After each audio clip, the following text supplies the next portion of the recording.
திருக்குறளின் முதல் அதிகாரமான கடவுள் வாழ்த்து பகுதியில் உள்ள 6வது குறள், அதன் விளக்கம், அதன் அடிப்படையில் ஒரு சிறிய கதை மற்றும் அதன் நெறி ஆகியவற்றை கீழே காண்போம். திருக்குறள் 6. பொறிவாயில் ஐந்தவித்தான் பொய்தீர் ஒழுக்க நெறிநின்றார் நீடு வாழ்வார். விளக்க உரை.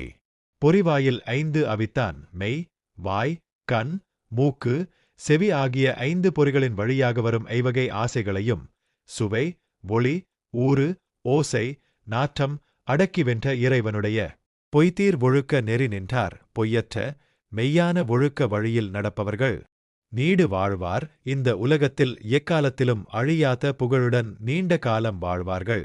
பொது விளக்கம். ஐம்புலன்களையும் தன் கட்டுப்பாட்டுக்குள் வைத்திருக்கும் தூய்மையான இறைவனின் உண்மையான ஒழுக்க நெறிகளை பின்பற்றி வாழ்பவர்கள் வாழ்வில் வரும் இன்ப துன்பங்களால் பாதிக்கப்படாமல் மன அமைதியுடனும் பேரன்புடனும் நெடுங்காலம் புகழுடன் வாழ்வார்கள். இந்த குறளுக்கு ஏற்ற ஒரு சிறுகதையை பார்ப்போமா? குறள் வழிச். சிறுகதை. கட்டுப்பட்ட மனம். ஒரு அடர்ந்த காட்டின் ஓரத்தில் விஜயன் என்றொரு சிறந்த சிற்பி வாழ்ந்து வந்தான். அவனது கலைத்திறன் உலக புகழ் பெற்றது. ஆனால் அவனுக்கு ஒரு பலவீனம் இருந்தது. புகழ், பணம், சுவையான உணவு, அழகான ஆடம்பரப் பொருட்கள் என எதை பார்த்தாலும் அவனது மனம் உடனே சலனப்பட்டு அந்த ஆசையின் பின்னால் ஓடும். இதனால் அவனால் ஒரு வேலையிலும் முழுமையாக கவனம் செலுத்த முடியவில்லை. நிம்மதியும் இழந்தான். ஒருநாள் அந்த ஊருக்கு ஒரு ஞானி வந்தார். அவரிடம் சென்ற விஜயன், சுவாமி, என்னிடம் திறமை இருந்தும் என் மனம் எப்போதும் ஏதாவதொன்றை ஆசைப்பட்டு அலைபாய்கிறது. இதனால் எனக்கு நிம்மதியே இல்லை. நான் என்ன செய்ய வேண்டும் என்று வருத்தத்துடன் கேட்டான். ஞானி சிரித்துக்கொண்டே அவனிடம் 5 குதிரைகள் பூட்டப்பட்ட ஒரு ரதத்தைக் காட்டி, விஜயா, இந்த ரதத்தில் ஏறி அமர் என்றார். அவன் அமர்ந்ததும் குதிரைகளின் கடிவாளத்தை அவனிடம் கொடுக்காமல் குதிரைகளை வேகமாக விரட்டினார். கடிவாளம் இல்லாததால் 5 குதிரைகளும் 5 வெவ்வேறு திசைகளில் தாறுமாறாக ஓடின. ரதம் தலைகீழாக கவிழும் நிலைக்கு வந்தது. விஜயன் பயந்து அலறினான்.